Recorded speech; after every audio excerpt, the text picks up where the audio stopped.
Right, then let's get some more detail on one of our top stories this morning. Rakbank, the latest bank in the UAE to report strong quarterly earnings for the first quarter.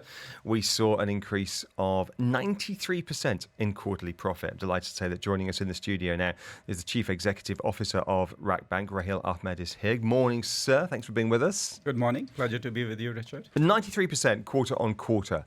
What's the story behind the numbers? I think we have seen tremendous growth in business in the first quarter of this year. So clearly that has contributed. And I also remember that in Q1 21, we were deep in the pandemic crisis. So clearly off a low base.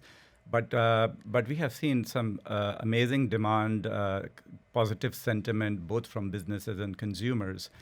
Plus the credit quality of our book and our diversification strategy has worked really well. Okay, there's a lot to unpick there. So let's talk first of all about the increasing demand for credit.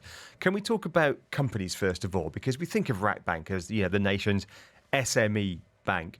Who's borrowing money? Who's ringing up your bankers saying, you know what, I want a few million dirhams to build a factory and do whatever?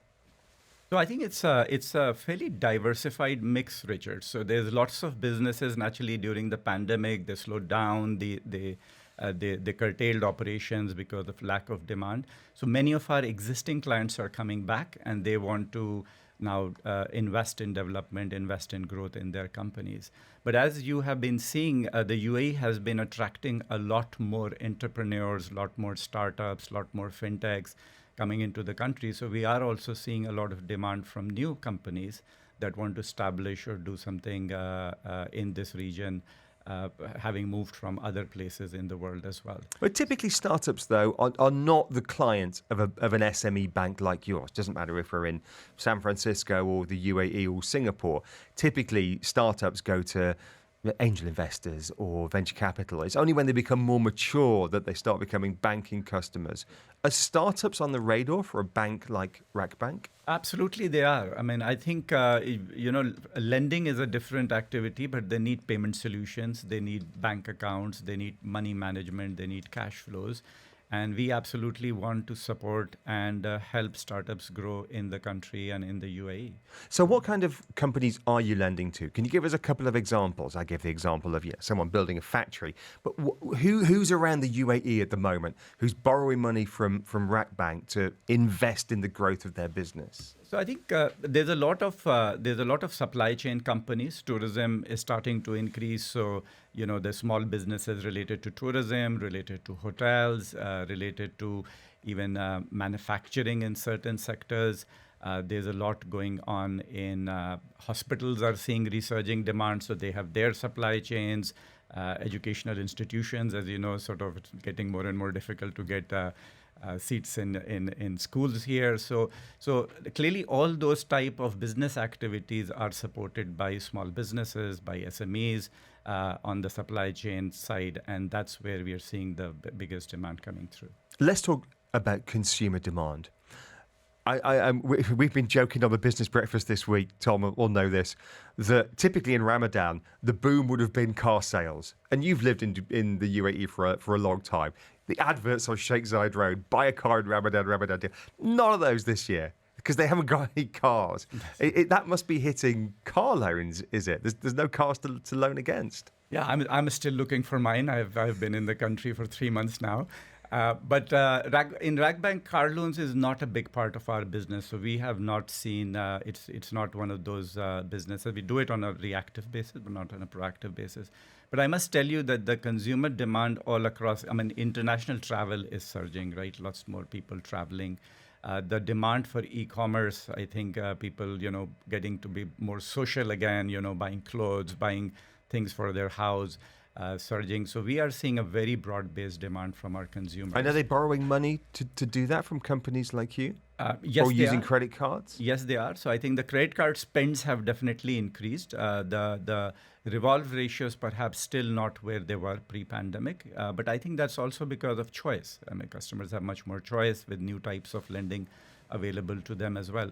But we're definitely seeing a demand in our personal loan book, mortgages, right? So people, the number of mortgages in the country continues to grow, despite the property prices being on the rise.